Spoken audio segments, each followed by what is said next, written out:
Days after President Muhammadu Buhari addressed Nigerians in the nationwide broadcast and ordered the recirculation of old 200 Naira notes, the Naira, both old and new, are still hard to come by. Many small businesses have been adversely affected and are shutting down due to the cash crunch. Many who patronize them have now turned to malls where they can pay for goods using POS and electronic transfers. With anger and protest that have trailed the Naira crisis, President Muhammadu Buhari has again called on Nigerians to be patient to allow the Naira redesign policy work. Meanwhile, governors of the All Progressives Congress met with the national chairman of the party to deliberate on the Naira crisis and reached some resolutions. The APC says it stands on the side of the governors and the federal government obey the ruling of the Supreme Court and allow both old and new notes to circulate. That's the crux of our discussion. And joining us to discuss this is the food security expert, African farmer Mogaji. He's here with us in the studio. And from our Abuja studio as well is a political analyst, Michael Oluwagbemi. Gentlemen, good morning. It's good to have you here, African farmer. And Michael, thanks for joining us as well. Great. Now, let me start from the studio, African farmer. This policy, of course, is no longer news that all Nigerians are feeling the brunt of the redesign policy, which the governors and so many other leaders and stakeholders are calling on the government at this time to have a rethink and see how you could shift the dates forward. Some said June, the National Assembly said end of June. Others said it should be towards the end of the year, and so on. Others have said, okay, until after the election, and so on. But from the perspective of farmers, who are those who feed the nation, I wonder what has been the experience so far from that perspective. So when we say that Nigerians are feeling the effect of this cash swap, I want us to define it. There are two categories of Nigerians, okay. The urban and the rural. Now, what we see on media is 99% urban. You hardly see videos of effects in the rural because it's not even effective for media houses to go to the rural. No, it's a failure of the media houses that they have not been able to focus on it. It's on the rural responsibility. Because it's biting more in the rural. The reality, when we do policies, when we talk generally, is about urban. Now, let me paint the natural scenario. I farmed in Jigawa, Gombe, Kaduna, Kano, and every southwest. Now, in Shekweteri, in Shaki, under Shaki local government, there's no bank. And it's one of the biggest agri space there. They naturally, contribute their ATMs to give somebody who will go to Shaki on a bike to get monies from them. And when he gets there, out of maybe 5 ATMs dispensing that's supposed to work, only one. There may not be signals. That is Southwest that I'm talking about. In the 21st century. In this 21st century. Most of all the Southwest that have really worked in the villages, they contribute ATMs. This is in the urban, nobody gives anybody the ATM. This is their reality. If you now look at the North, it is more challenging because you have places where there are no ATMs. Most of these places, you don't find fuel stations. They still sell in bottles. So everybody does cash there. And this policy is further killing the agri sector. By this Friday to March, the food prices will go up by like 30% because in the North, they work per day in the morning and get paid. Even when we talk about youths, because this is very crucial also, we talk about youth, we are always referring to the urban youth, not the rural youth. In most of the Southwest, where we think there's education and there's exposure, most of graduates, ND holders studying agric, the parents can't support them. So they have to do bricklaying in the morning and afternoon to feed themselves. It's only dinner that the parents can give them. That is the condition in the rural communities.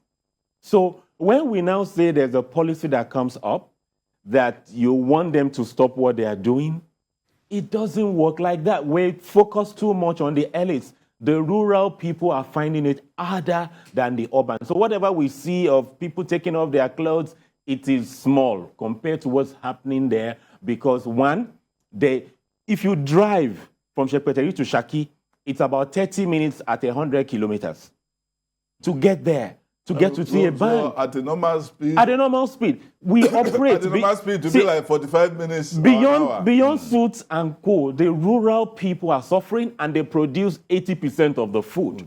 So very soon we're going to pay dearly for this. This picture painted is the one they put their ATM together to give to someone. It is normal. That's but no really... story, that story is not being told, but that is their lifestyle. Outside, go to Ilaru, go to all these rural communities. And then the person that's a trusted person, then the person will come with all the money and say, and they pay the person too. This is your own, this is your own. Yeah. Where's my own? This is somebody's business. So say it's time to go to Shaki. They volunteer. Who has a card? Who will go? How much you want to collect? 5,000. It's not much. They don't collect money. Go 5,000, 3,000, everything, maybe 20,000. Then out of all of you give me 1,000 as my own profit. Yeah. Okay, carry motor. Go. Collect money. I come and you know the funny thing? I can't do that. It's not even profit. It's just friends. It's just friends. You are going there tomorrow. They gather these things to give you. Go to any southwest. North is even far, where you take your transport to a point, and you take Okada to a point, and you now take cows. These are the realities of Nigeria. And CBN knows better, because when they're doing, the anchor borrower is designed around small, older farmers. Yeah. Around small, old. So they have the data, they know the lifestyle, they know the activities, they know over 60% are not banked, and yet you want to, create a magic. All right. I think that, Michael. I think, Mike, are you there? I'm here. Thank you very much. Okay, please, you heard what he said about Shepeteri and Shaki. Absolutely. And the problem in the rural area. Given that the central bank was involved in the Anchor Borrowers Program, they know the problem with financial flows in rural country. When they came with this policy, with that background, does that not tell you that they understand the complications that this one will cause? Does that not give you the impression that this was done deliberately? It has to be. I think it's very clear to Nigerians that probably one government agency that does not lack data when it comes to the socio-economic conditions of Nigeria has to be the Central Bank of Nigeria.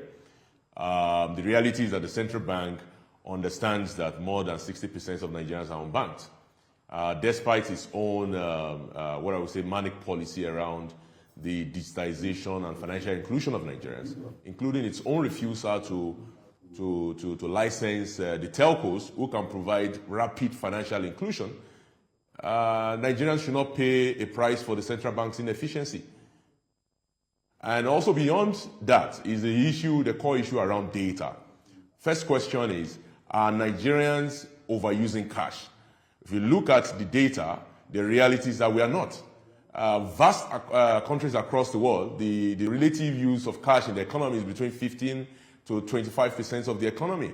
In the case of Nigeria, this is less than 10%. Also, when you look at between the M0, which is the absolute amount of currency or cash or amount of liquidity in the economy, which in Nigeria is about 51 trillion, relative to the amount of cash in the system, which in Nigeria is about 3.3 trillion. Nigeria is quite low, about 6%.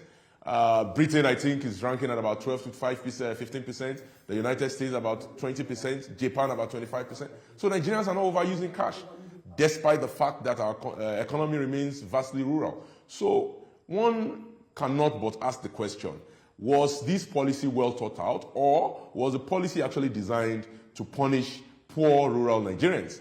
in one sense, or maybe to deflate the economy. So I think that everybody has every reason to suspect sabotage here. Even assuming you already have a policy, you want to change the currency note maybe because of security. You want to change the currency note maybe because you feel some people are stashing it away. You cannot, in order to smoke out one rat in a house, decide to burn down the entire building. This is what the CBN is doing.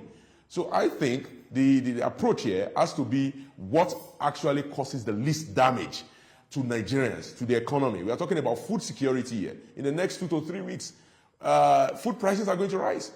Should the vast majority of Nigerians and the economy pay the price of inflation, higher inflation, and higher food prices, increase dramatically beyond the normal level because you just want to change the color of the currency?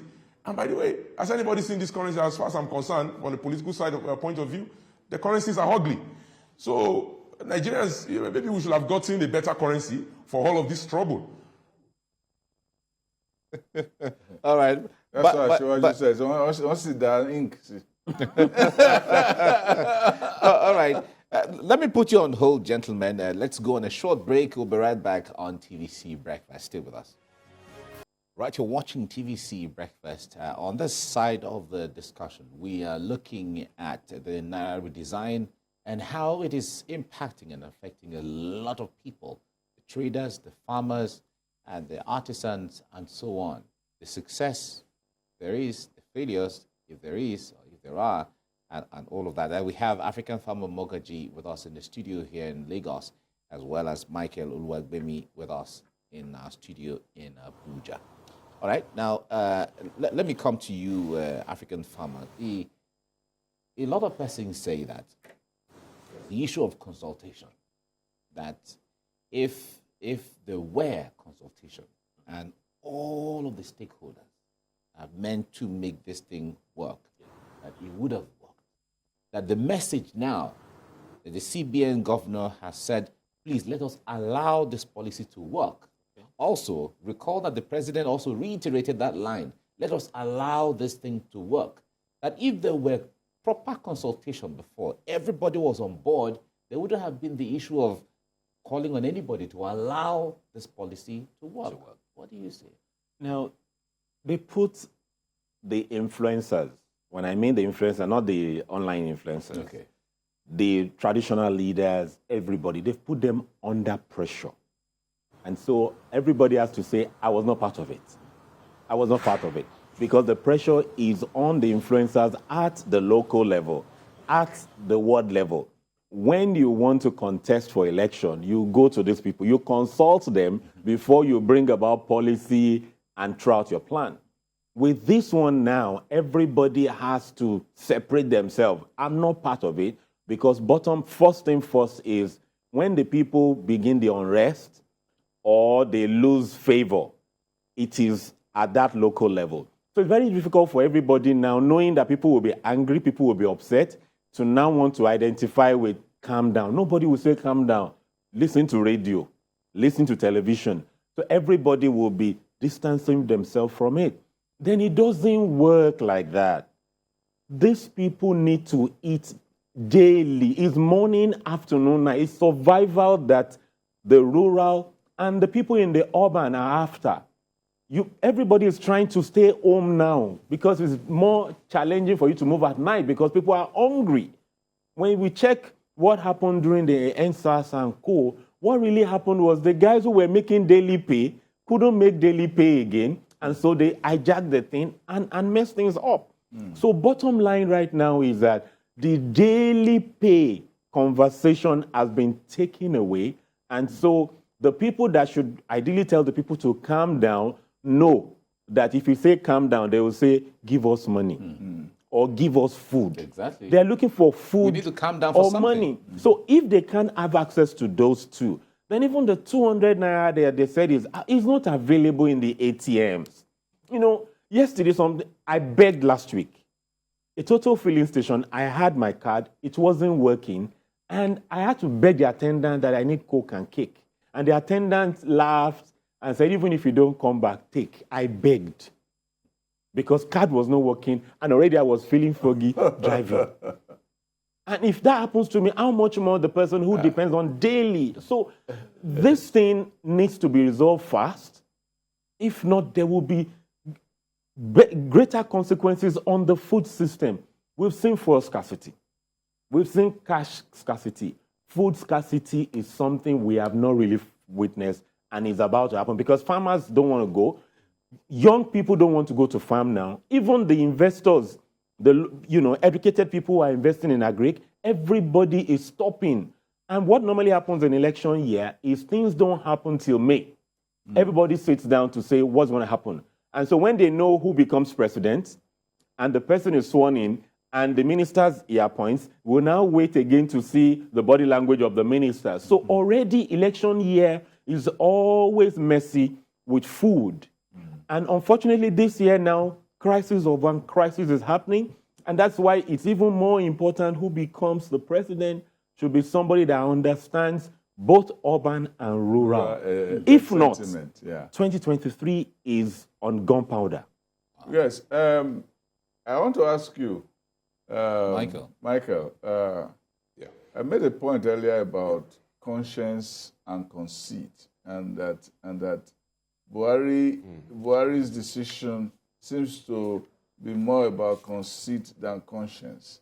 Could you really explain why Buhari made that statement today about Asiwaju after all the crises that have happened, and yet he has refused to reverse his position on the 500 and 1,000 banknotes?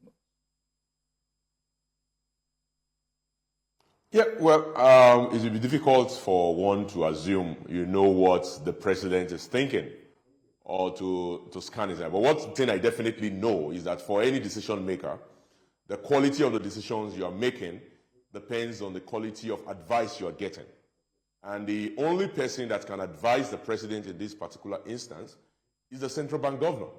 And we have seen time and time and time over again, not just in the case of these cash confiscation wrong policy. By the way, the policy that we have right now is not a cash swap policy, it's a cash confiscation policy, which might actually be illegal under the CBN Act, because the Nigerian Constitution does not envisage that the government will confiscate the personal property, which is a personal right of the Nigerian people. So the fact that it is going on, let us say it loud and clear, is that it is probably an illegal and wrong policy that the Supreme Court is yet to decide on. And the advice the president got to even do it at the first instance, something that might run contrary to the Constitution and something that runs contrary to the CBN Act, tells you that the person giving that advice is giving a wrong advice for a particular strategic reason, which we are all now trying to figure out. But, well, sometimes we don't need to figure a lot of things out. As anybody in the political space can understand, if it quacks like a duck and walks like a duck, it is a duck. We have a CBN governor that is politicized. We have a CBN governor that ran for president, that sued the ruling party, that bought cars, that printed posters. What else do you need to know?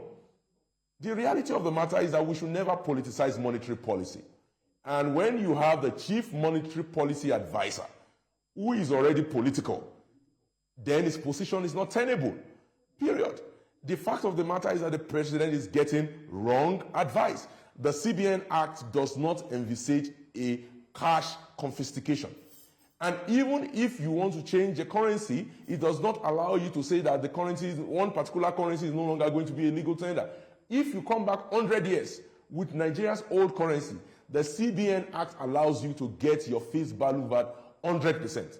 So when you are now engaging in cash confiscation, that is illegal.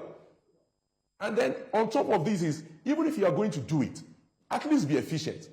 If you are going to do it, at least be competent. We've seen over and over again, if it's the anchor borrower program, if it is the banning of 42 stuff on the list that cannot be imported, the CBN has been an inefficient organization under the current central bank governor. And so it is very important, if you ask me, that we should be looking at the competency at the end of the day of the CBN governor. insight, Michael Oluwagbemi. We thank you very much for your contribution. We have to let you go at this point due to time now. Thank you very much. All right. Meanwhile, we continue in the studio a little bit. One would say, okay, if this is not working the way it is coming out, and Nigerians are complaining, how best should this have been put in place for Nigerians to say, okay, the policy came at the right time, and he came in the right way, and he came with the right approach, and it is working. How best will the federal government have done this? See, to be fair on federal government, I personally think that you can have ideas. You can throw the ideas out, but you must be open to feedback, because you re-engineer any policy to adapt to the people, because you care about the people. You know, it's for the people ideally.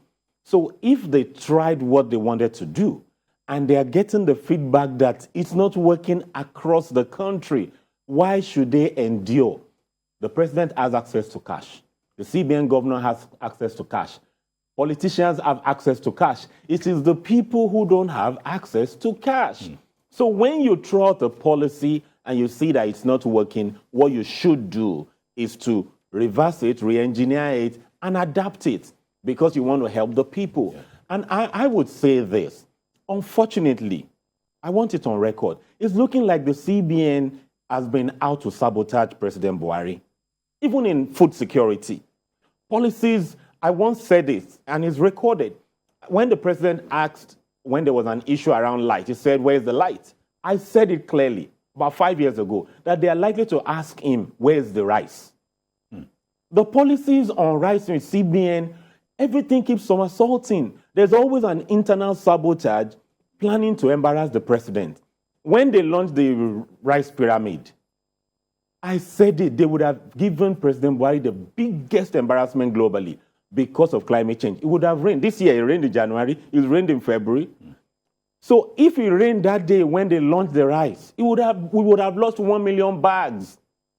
And CBN has development finance department responsible for this and have data. So it's looking like there's an internal sabotage meant to embarrass the president, because dollar, everything in agric is imported. Seed, fertilizer, chemicals, everything is dollar. So when you put a policy this week, change it next week, change it upper week, then it kills the food sector. When all of us, over 50% of our salaries goes to buying food, according to Bureau of Statistics, then it's crucial. So for me, there's an internal sabotage that the president and presidency needs to wake up and put this together. Bottom line is, push the policy out. It's not working, and that is how great leaders take decisions. Okay. It's not working, change it. All right. We have to leave it here now. Every call from governors, from stakeholders, even bank CEOs, appointed to the federal government, please let us rework this thing and let's soft pedal, especially when the Supreme Court has said interim order. Please, 1,000 naira, 500 naira notes, let them coexist for the meantime.